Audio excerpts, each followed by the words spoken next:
gracias doctora y gracias al comité organizador. Hoy me ha tocado hablar acerca de la enfermedad de Kawasaki.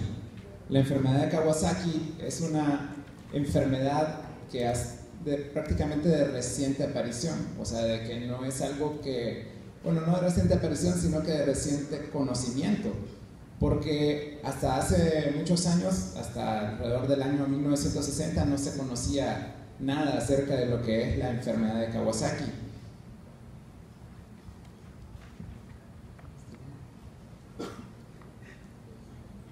Cuando hablamos de Kawasaki, todos pensamos en Japón, ¿verdad? Porque lo que es más conocido de Kawasaki pues son las motocicletas Kawasaki. Todo el mundo, eso fue muy famoso hace ya varios años, el hecho de tener una motocicleta Kawasaki.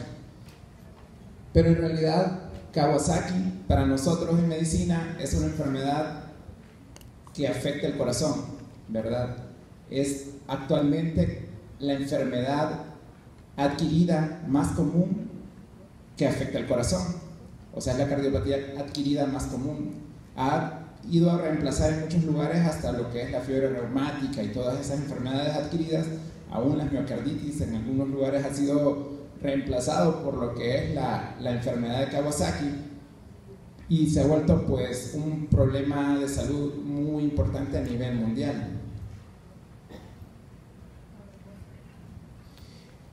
Muchos han fallecido por enfermedad de Kawasaki. Uno de los famosos que ha fallecido fue un hijo de John Travolta, ¿verdad? Este hijo de John Travolta presentó enfermedad de Kawasaki y en unas vacaciones presentó una muerte súbita en una casa de su familia, y al hacerle la autopsia pues sí vieron que la causa había sido un infarto secundaria a su enfermedad de Kawasaki, que había dejado lesiones cardíacas, lesiones en las arterias coronarias. Vamos a hablar un poco acerca de lo que es la historia de la enfermedad, la introducción, un poco de introducción acerca de la etiología, fisiopatología, lo más importante probablemente las manifestaciones clínicas y el diagnóstico diferencial, el tratamiento y cuáles son las complicaciones. Este señor que ustedes ven acá es Tamisako Kawasaki. Él prácticamente fue el que describió los primeros casos de la enfermedad de Kawasaki. Es un médico pediatra japonés, por cierto. En el año de 1961, él estaba trabajando en un centro de la Cruz Roja y se encontró ante un caso de un niño con fiebre, erupción, pero que no coincidía con todos los criterios para catalogarlo como una enfermedad de escarlatina, una piel escaldada de estafilococo. O sea, no le parecía que fuera una enfermedad ya conocida. Entonces empezó a ver poco a poco en su experiencia más casos similares. En el año de 1962 ya había documentado 7 casos y lo presentó en un encuentro local de pediatría, pero pues como era algo nuevo, él le dijo que era una enfermedad nueva que él estaba identificando, pues nadie le creía. Pero fue documentando más casos. En 1964 ya tenía 22 casos documentados de la enfermedad y lo presentó en un congreso internacional con un nombre de síndrome de fiebre no escarlatas sin descamación.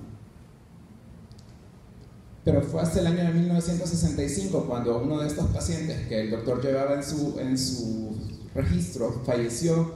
Hicieron un protocolo, hicieron autopsias y visualizaron que habían lesiones coronarias, y entonces empezaron a tener más como creerle más al doctor que era una enfermedad nueva.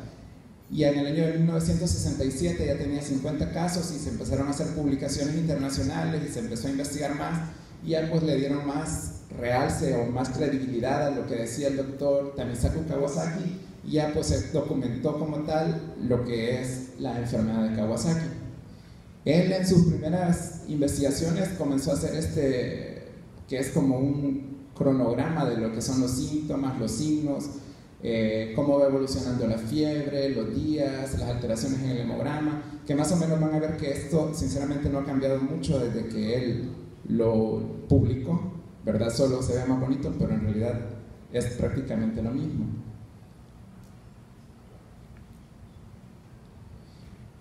La enfermedad de Kawasaki en realidad es una vasculitis sistémica febril con predilección por las arterias de mediano a pequeño calibre. Cuando hablamos de una vasculitis quiere decir que su base fisiopatológica es un proceso inflamatorio de las arterias. El problema de la enfermedad de Kawasaki, hay muchas otras vasculitis, ¿verdad? Por ejemplo, la púrpura de Heno-Schönlein es una vasculitis. Pero el problema de la enfermedad de Kawasaki es que tiene predilección por las arterias coronarias, ¿verdad? Es prácticamente la única vasculitis que afecta las arterias coronarias. Entonces, el problema es que puede dejar secuelas, y dentro de las secuelas pueden dejar aneurismas, dilataciones, que más adelante vamos a ver, y que los puede predisponer a tener infartos o muerte súbita en niños o adolescentes. Como les mencioné, es la primera causa de cardiopatía adquirida, y algo muy importante es que la población que más se va a ver afectada son niños pequeños. La enfermedad de Kawasaki es mucho más frecuente en niños mayores de 6 meses y menores de 5 años. Es rara en mayores de 5 años y mucho más rara en adolescentes o adultos. En cuanto a la etiología, pues en realidad el problema es que no hay un agente etiológico definido para la enfermedad de Kawasaki, porque pues no se sabe con certeza todavía por qué un paciente va a desarrollar una enfermedad de Kawasaki. Pero dentro de las posibilidades, en cuanto a la etiología, existe relación con virus, con riquecias, con bacterias, predisposición genética, y todo esto pues son los factores que se han asociado a la enfermedad de Kawasaki. Las teorías de por qué a un paciente X le va a desencadenar la enfermedad de Kawasaki prácticamente en la actualidad son dos: la teoría de los superantígenos y la teoría de influencia genética o variantes genéticas.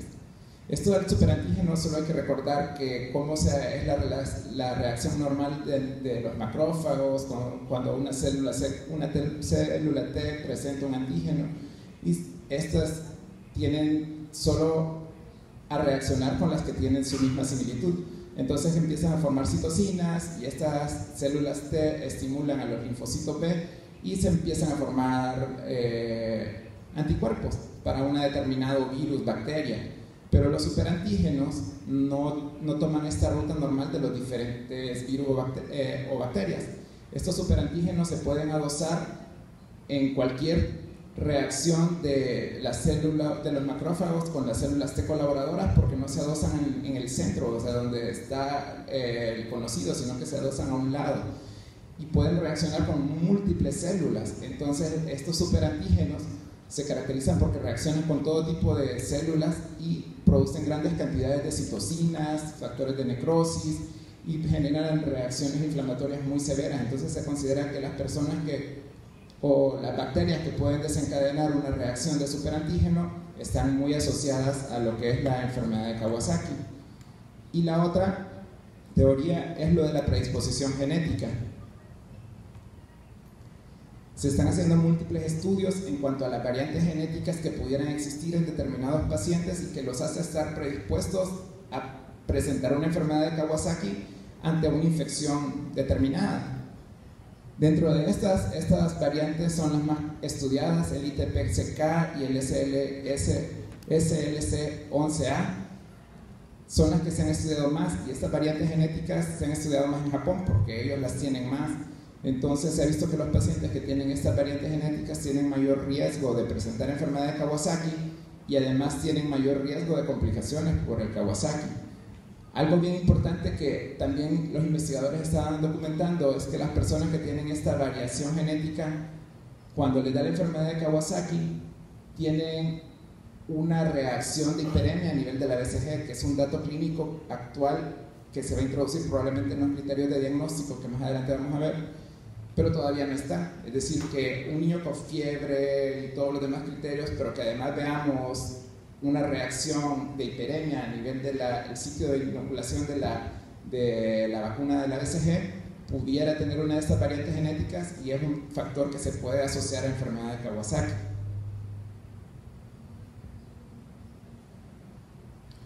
En cuanto a la epidemiología, pues como ya les había mencionado, es más frecuente en Japón. No sé si es que en Japón también hacen más diagnóstico que nosotros de enfermedad de Kawasaki.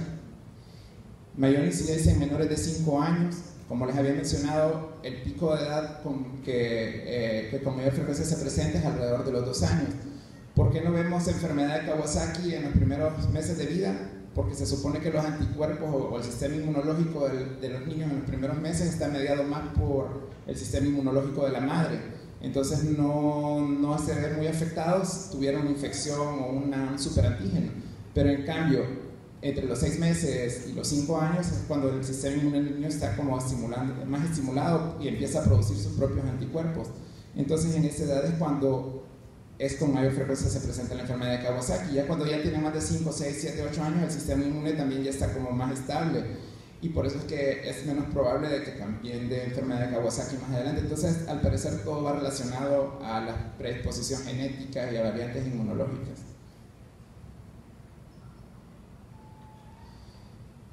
Actualmente, este es el mapa mundi, pues ustedes pueden ver los países en los que se ha reportado enfermedad de Kawasaki y en los países en los que se reportan como Kawasaki de forma epidémica, ¿verdad? Los azules son todos los países donde se ha reportado enfermedad de Kawasaki, y los rojos son países que además de tener Kawasaki lo reportan de forma epidémica. ¿Por qué epidemias de Kawasaki? En realidad eso apoya la teoría de que el agente que puede llegar a desencadenar la respuesta inmune alterada es un agente infeccioso, y en algunos lugares pues se ve más en periodos de primavera y cuando hay cambios de estación. Entonces por eso ellos reportan Kawasaki epidémicos, y en realidad si de repente nosotros tenemos tiempos aquí que no vemos Kawasaki y de repente aparecen 1, 2, 3, 4 Kawasaki en un periodo de 3, 4 meses. Entonces a lo mejor sí hay un agente etiológico viral o bacteriano asociado a desencadenar el cuadro de respuesta inmunológica alterada.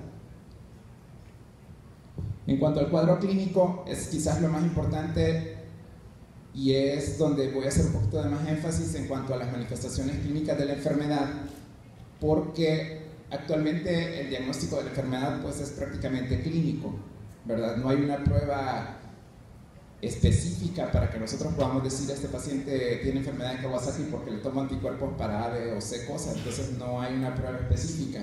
Entonces el diagnóstico se hace en base a la clínica. El factor más importante y que no debe faltar es la presencia de fiebre. Todo niño que sospechemos que tiene enfermedad de Kawasaki tiene que tener fiebre, porque no hay Kawasaki sin fiebre. Ese es el punto más importante. Y la fiebre tiene que durar por lo menos 5 días. No es una fiebre de 1, 2 o 3 días, sino que tiene que ser una fiebre que dure por lo menos 5 días. Ese es uno de los criterios más importantes. Ahora bien, estos otros 4 criterios principales también tienen que estar presentes en la mayoría. O sea, tiene que haber por lo menos 4 de estos criterios principales: inyección conjuntival bilateral, cambios en los labios y la cavidad oral, exantema, cambios en las extremidades, ya más adelante lo vamos a ver, linfadenopatías cervicales. Pero podemos tener o podemos hacer el diagnóstico de Kawasaki aún sin tener muchos de estos, pero si vemos hallazgos de alteraciones en las arterias coronarias en el ecocardiograma. Ahora bien, ¿cómo es la fiebre en la enfermedad de Kawasaki? La enfermedad de Kawasaki se caracteriza por tener una etapa aguda, subaguda y una de convalecencia. La etapa aguda prácticamente es alrededor de 7 hasta 14 días después del inicio de la enfermedad. En esa etapa vamos a tener fiebre que oscila entre 39 y 40 grados centígrados, o sea, son fiebres altas, no fiebres de 37,5, de 38, no va a ser fiebres cercanas a 39, 40 grados centígrados. La media es de 11 días, es decir, si yo no hago nada, la mayoría de pacientes va a tener fiebre por lo menos por 11 días. Pero algunos pacientes pueden tener fiebre hasta por 3 o 4 semanas, si no le damos tratamiento. Entonces la fiebre es una fiebre prolongada, una fiebre intensa, y que si no hacemos nada puede durar hasta semanas. La inyección conjuntival, este es un punto bien importante porque de repente muchas veces que el niño está enfermo, tiene fiebre, casi todos tienen inyección conjuntival, pero la inyección conjuntival en la enfermedad de Kawasaki es una inyección conjuntival que es bilateral, no tiene supuración, o sea que no va a tener secreción ni supuración, tiende a respetar o palidecer la parte cercana al iris y no presenta edemas ni exudados, y también inicia casi siempre la inyección a los pocos días de haber comenzado la fiebre. El otro punto en el diagnóstico es que los niños con enfermedad de Kawasaki presentan exantema polimorfo.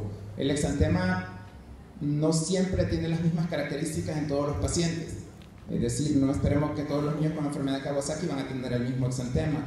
Algunos pueden presentar exantema o erupción maculopapular y algunos pueden presentar una erupción tipo rash, como en este caso, tipo urticarial. El otro de los criterios clínicos son los cambios en los labios y en la cavidad oral. Nosotros vamos a ver que los labios del niño se ponen hiperémicos, pueden tener fisuras, y la lengua es una lengua que se conoce como lengua en fresa, que esta lengua en fresa es indistinguible prácticamente de la lengua en fresa que se ve en los pacientes con infección por estreptococo beta hemolítico del grupo A. Pero ya más adelante vamos a ver por qué vamos a sospechar más Kawasaki y por qué más una infección por estreptococo beta hemolítico del grupo A.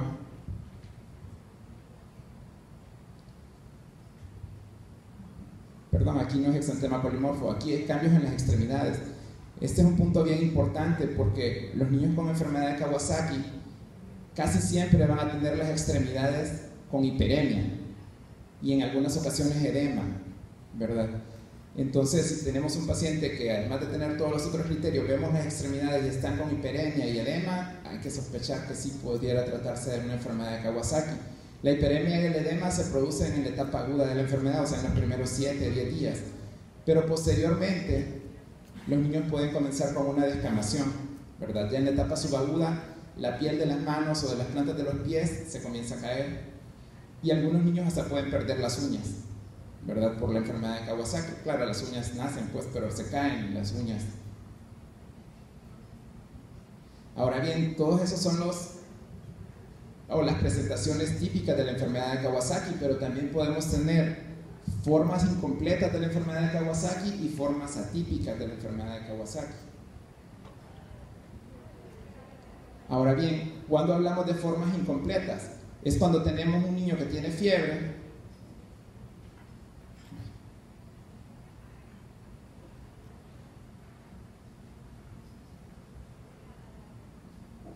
es cuando hablamos con un niño que tiene fiebre de al menos 5 días, pero solo tiene 2 o 3 criterios clínicos de la enfermedad de Kawasaki. Entonces pudiéramos pensar que parece un Kawasaki. Entonces, ¿cómo hacemos? Podríamos pensar que es un Kawasaki incompleto. Para poder hacer el diagnóstico, ahí sí hacemos uso ya no solo de la clínica. Para hacer el diagnóstico de enfermedad de Kawasaki no necesitamos nada más que la clínica, pero si tenemos duda, tenemos que hacer estudios de laboratorio. Entonces ahí viene la parte para poder diagnosticar los Kawasaki incompletos. Entonces, para hacer el diagnóstico de Kawasaki incompleto, tenemos que tener proteína C reactiva alta y velocidad de eritrosedimentación alta. ¿Por qué? Porque si ustedes ven la clínica de una enfermedad de Kawasaki es muy parecida a la clínica de cualquier infección viral, pero las infecciones virales no tienen elevación de proteína C reactiva ni de eritrosedimentación. Entonces, por eso estos dos valores son sumamente importantes para pensar en Kawasaki. Y estos sí se elevan en la fase aguda de la enfermedad, ¿verdad? O sea, desde los primeros 3 o 4 días vamos a empezar a ver elevación de la eritrosedimentación y la proteína C reactiva. Es más, los valores de eritrosedimentación y proteína C reactiva elevadas son hasta cierto punto pronóstico. Entre más elevado tenga yo los valores de reactantes de fase aguda, es más probable de que el paciente tenga un Kawasaki más fuerte y que me pueda lesionar más las coronarias, entonces siempre hay que tomarlos. Pueden haber descensos de los niveles de la albúmina, anemia para la edad del niño. Este es un punto importante. La mayoría de niños con enfermedad de Kawasaki tienen anemia. Puede haber elevación de las aminotransferasas y las plaquetas se elevan. Este es otro punto importante. La elevación de las plaquetas puede llegar hasta 1 millón de plaquetas en la enfermedad de Kawasaki. El único problema es que las plaquetas no se comienzan a elevar en los primeros días, o sea que las plaquetas casi siempre ya van elevándose al final de la fase aguda de la enfermedad. Hay leucocitosis y en la orina pues podemos tener una ligera leucocitosis. Entonces, si tenemos estos otros criterios de laboratorio, aunque no cumpla todos los criterios clínicos, tenemos que sospechar que es una enfermedad de Kawasaki y el tratamiento pues se tiene que hacer como tal. Pero también existen formas atípicas de la enfermedad de Kawasaki. Pueden haber manifestaciones neurológicas, manifestaciones renales, manifestaciones musculoesqueléticas, pulmonares, gastrointestinales, genitales, oftalmológicas y dermatológicas. Entonces, algunos de estos pacientes se ha llegado a la conclusión de que es una enfermedad de Kawasaki porque la fiebre progresa, los reactantes de fase aguda están elevados, no cumple todos los otros criterios, pero al hacer el estudio en ecocardiografía, por ejemplo, ya se ven lesiones en el miocardio, lesiones coronarias, entonces ahí se puede llegar a la conclusión de que es una enfermedad de Kawasaki. Por eso es que también existen formas raras y formas atípicas de la enfermedad de Kawasaki. Entonces este cuadrito es el mismo que prácticamente hizo el doctor Kawasaki, lo único que hoy ya está como un poquito más bonito los dibujos, y hace un resumen de los hallazgos y el momento en el que aparece cada uno. Como les mencioné, la fiebre pues aparece, es lo primero, pues desde el inicio de la enfermedad lo que tiene que existir es una fiebre alta que se mantiene durante toda la fase aguda de la enfermedad y comienza a decaer en la fase subaguda. La persistencia de la fiebre pues, va a depender de cada niño. Puede haber artritis, pero, o dolor articular que aparece en la etapa subaguda. Este no se menciona dentro de los criterios diagnósticos. A nivel cardiovascular, esto sí es muy importante. En la etapa aguda, o sea, en los primeros días de la enfermedad, nosotros no vamos a ver las lesiones coronarias. Es decir, que si hay un caso clínico sospechoso de enfermedad de Kawasaki, que por clínica lo diagnosticamos como enfermedad de Kawasaki, al hacer el ecocardiograma probablemente, si lo hacemos en la primera semana, probablemente no vamos a ver lesiones coronarias. Lo que sí podemos ver son datos de miocarditis que la doctora Chávez ya les había mencionado en la plática anterior, ¿verdad? Los aneurismas o las lesiones coronarias aparecen en la mayoría de los casos después de la segunda o tercera semana, y como ustedes pueden ver, pues las lesiones coronarias pueden persistir por mucho tiempo y en algunos casos puede haber regresión de las lesiones coronarias, pero en otros casos no. Las alteraciones en la piel que ya habíamos mencionado, como las palmas rojas y esto, aparece al final de la primera semana, en la etapa aguda. La descamación, como les mencioné, aparece en la etapa subaguda de la enfermedad, y la caída de las uñas ya aparece en la etapa de convalecencia, ¿verdad? O sea que a veces pueden pasar 2 o 3 meses de que tuvo el Kawasaki el niño y empezó a botar las uñas, y de repente llega la mamá, mire que se le cayeron las uñas, y ya, si ustedes indagan, probablemente tuvo un cuadro de Kawasaki. No todos los Kawasaki lesionan las coronarias, entonces si el niño tuvo Kawasaki y no se le lesionaron las coronarias, qué bueno. Las alteraciones en los labios sí aparecen en la etapa aguda. Algo muy importante es que también se menciona la presencia de adenopatías cervicales, aunque no en todos los casos.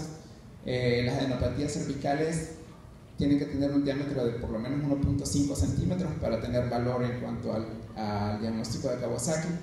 Y la trombocitopenia, la trombocitosis, como les había mencionado, la elevación de las plaquetas, que sí se da en toda la etapa subaguda. Y sí, habitualmente vemos plaquetosis de hasta casi cerca de 900.000 o 1 millón en algunos casos.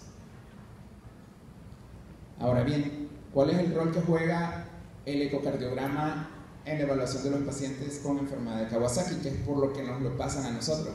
En realidad la enfermedad de Kawasaki debería de ser un manejo multidisciplinario, ¿verdad? Porque la parte de inmunología y de antígenos, anticuerpos y de las inmunoglobulinas y todo eso debería ser evaluado por inmunología o reumatología, y la parte pues, de las lesiones a nivel cardíaco pues tiene que evaluar la cardiología. El ecocardiograma pues permite evaluar la función cardíaca y determinar la presencia o ausencia de miocarditis, como se da en la primera semana de la enfermedad. Determinar la presencia o ausencia de lesiones coronarias, que es quizás lo más importante en la enfermedad de Kawasaki.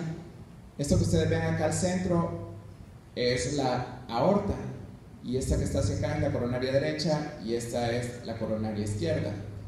Entonces, en condiciones normales las coronarias son pequeñitas, ¿verdad?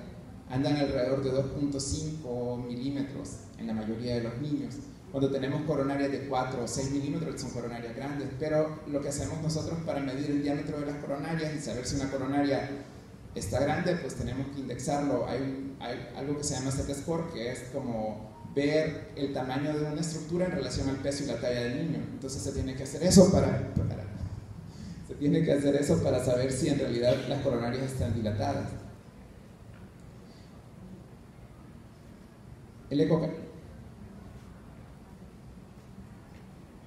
El ecocardiograma permite además valorar la progresión o regresión de las lesiones coronarias y debe realizarse cada semana en la fase aguda de la enfermedad. O sea, por ejemplo, si diagnosticamos el Kawasaki, sí lo tenemos que hacer al momento del diagnóstico y una semana después, hasta que la etapa aguda de la enfermedad caiga. O sea que a veces la etapa aguda puede durar bastante, pero mientras esté en etapa aguda tenemos que hacerlo cada semana.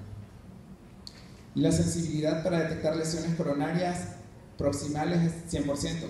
Cuando hablamos de coronarias proximales, quiere decir que están cerca del origen de la arteria coronaria, porque como las coronarias se van irrigando todo el corazón, pues las lesiones distales no las podemos ver prácticamente por ecocardiografía.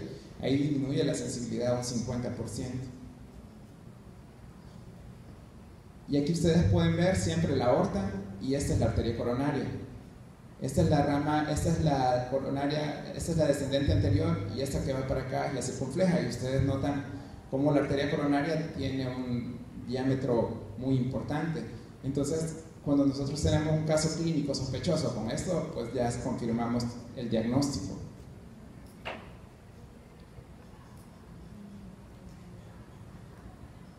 Los aneurismas coronarios solo ocurren en un 25% de los pacientes no tratados, es lo que les menciono. Que si yo tengo 100 pacientes con Kawasaki, el 25%, si no le doy tratamiento, le va a dar lesiones coronarias. Pero las lesiones coronarias sí pueden complicar a un niño, entonces no nos vamos a arriesgar a no darle tratamiento. ¿Quiénes tienen mayor riesgo? Los pacientes menores de 1 año, los del sexo masculino, cuando la fiebre dura más de 14 días, cuando tenemos una anemia importante y cuando los leucocitos son mayor por lo menos de 12.000.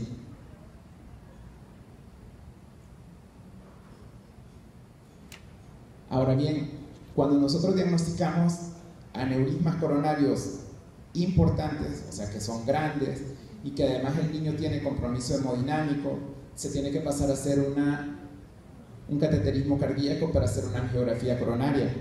Entonces, acá ustedes pueden ver, este es el origen de la coronaria y todo esto es un aneurisma gigante. En esta otra es la coronaria derecha y también está aneurismática. Y algo que caracteriza también a los aneurismas por enfermedad de Kawasaki es que tiene como saculaciones, es decir, que hay partes grandes y partes estrechas, y partes grandes y partes estrechas. Entonces, el cateterismo cardíaco es muy útil porque algunos pacientes sí requieren tratamiento quirúrgico de las lesiones coronarias para prevenir un posible infarto miocárdico. Ahora, en cuanto al diagnóstico diferencial,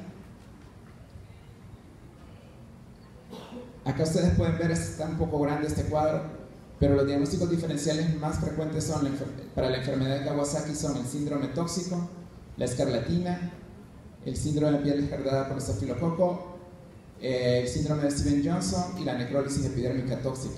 Son los que con mayor frecuencia pudiéramos llegarlos a confundir. Ahora bien, para los que tienen un poco de más experiencia, a lo mejor lo que hace a veces difícil es como, por ejemplo, decir si el rash que tiene el niño es un rash por escarlatina o es un rash por Kawasaki, porque se parecen mucho en la mayoría de los casos. Pero recuerden, por ejemplo, que algo muy importante en cuanto al Kawasaki es la edad, ¿verdad? El Kawasaki siempre se presenta en niños pequeñitos. En cambio, la escarlatina, por ser una infección post-estreptocóxica, se presenta en niños más grandes, ¿verdad? Alrededor de 6 años o mayores, en los niños escolares o adolescentes. Y de ahí, pues, algo importante para estos otros dos, el pieles escaldada de estafilococo, el Steven Johnson, es lo del Nikolsky, ¿verdad? Que en ellos, pues, lo rojo de la piel y eso hace que la piel sea muy sensible porque hay una necrosis de toda la piel y se desprende con facilidad al hacer el signo de Nikolsky. Ahora, en cuanto al tratamiento, el tratamiento de todo paciente con enfermedad de Kawasaki tiene que ser hospitalario, ¿verdad? O sea, de que si yo tengo una sospecha clínica de enfermedad de Kawasaki, tengo que hospitalizar al paciente para confirmar el diagnóstico y para iniciar el tratamiento lo antes posible. ¿Por qué? Porque yo tengo que iniciar el tratamiento de preferencia en la etapa aguda de la enfermedad o en la fase aguda de la enfermedad, porque si yo no lo inicio en la fase aguda de la enfermedad y lo retraso hasta una fase subaguda, ya no tiene objetivo, porque el objetivo del tratamiento es prevenir las lesiones coronarias, pero una vez ya se instaló la lesión coronaria y ya pasó la fase aguda, pues yo ya no me serviría de nada darle tratamiento a la enfermedad de Kawasaki. Me refiero al tratamiento para prevenir las lesiones. Entonces, si tenemos un paciente que sospechamos enfermedad de Kawasaki, tenemos que confirmarlo. Y el tratamiento, los dos pilares en el tratamiento actual son la inmunoglobulina y la aspirina. Antes, cuando comenzaron a hacerse investigaciones, pues dijeron, bueno, es una respuesta inmune, pongámosle esteroides. Pero se vio de que el hecho de usar esteroides solo no mejoraba el pronóstico de que un paciente presentara aneurismas coronarios. Entonces, actualmente los esteroides no se dan en la primera línea del tratamiento.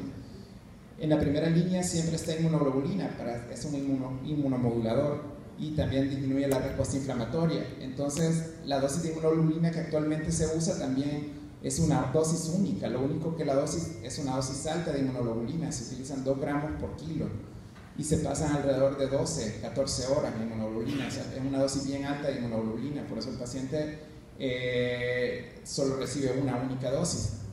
Y la aspirina en la etapa aguda se inicia, pero también se inicia con una dosis antiinflamatoria. Entonces iniciamos aspirina entre 80 y 100 miligramos por kilo día. Mantenemos la aspirina a 80 a 100 miligramos por kilo mientras dure la fase aguda, es decir, que va a estar a esas dosis altas de aspirina mientras tenga fiebre, mientras tenga elevada la eritrosedimentación y PCR. Entonces, la fase aguda no mejora, pues no le quitamos aspirina. Ahora bien, pueden haber pacientes con Kawasaki que no respondan a la dosis única de inmunoglobulina. La mayoría de pacientes con Kawasaki, una vez le ponemos la inmunoglobulina, en 24 horas no tiene fiebre, ¿verdad? Y entonces uno dice, bueno, ya empezó a mejorar el cuadro del Kawasaki. Pero cuando consideramos que hay un fracaso, cuando por lo menos ya pasaron 72 horas después de haber aplicado la inmunoglobulina y la fiebre y los reactantes de fase aguda persisten elevados. Entonces, si nosotros consideramos que hay un fracaso o no tuvo una respuesta adecuada a la dosis inicial de inmunoglobulina, se puede repetir una segunda dosis de inmunoglobulina. Y en esta segunda dosis, además, ya se sugiere agregar metilprednisolona, pero junto con la segunda dosis de inmunoglobulina. La dosis de metilprednisolona que se sugiere es una dosis inmunosupresora, a 30 miligramos por kilo, o sea, una dosis también súper alta de metilprednisolona. Hay algunos pacientes que aún con esa dosis todavía no tienen respuesta y ahí tienen que pasar a esto, que son bloqueadores de los factores de necrosis tumoral, que eso ni lo conozco y supongo que no hay aquí. Pero la mayoría de pacientes, yo les soy sincero, y en los que hemos tenido en el hospital, la mayoría mejora con una dosis. Solo hemos tenido un par de niños que hemos tenido necesidad de aplicar 2 dosis de inmunoglobulina para poder sacarlo de la fase aguda de la enfermedad. Y sí hemos visto pacientes con lesiones coronarias por Kawasaki. Y lesiones coronarias importantes, niños que han tenido lesiones coronarias importantes, pero al llevarle su seguimiento, la mayoría han tenido regresión. No hemos tenido ninguno que hayamos tenido que mandar para algún tipo de procedimiento, ni para cateterismo, mucho menos para cirugía. Esto es lo que yo les traía como parte de lo que es la enfermedad de Kawasaki. El mensaje que tal vez les quiero dejar es que pues sean muy acuciosos al momento de ver niños pequeños con fiebre, porque en realidad la enfermedad de Kawasaki al inicio parece cualquier enfermedad viral, ¿verdad? Pero sí hay que tener mucha como que acuciosidad y pensar en un niño que no me está resolviendo, no me está mejorando como yo esperaría, pues hacerle estudios y ver si, por ejemplo, tal vez no cumple todos los criterios, pero si yo le tomo estudios y tengo elevada eritrosedimentación, PCR, leucocitosis, si ya me empieza a elevar plaquetas, entonces yo tengo que sospechar que puede tratarse de enfermedad de Kawasaki, porque muchos probablemente no los estemos diagnosticando y por eso es que no tengamos como una estadística muy grande de enfermedad de Kawasaki, pero no quiere decir que no existan, ¿verdad? Muchas gracias.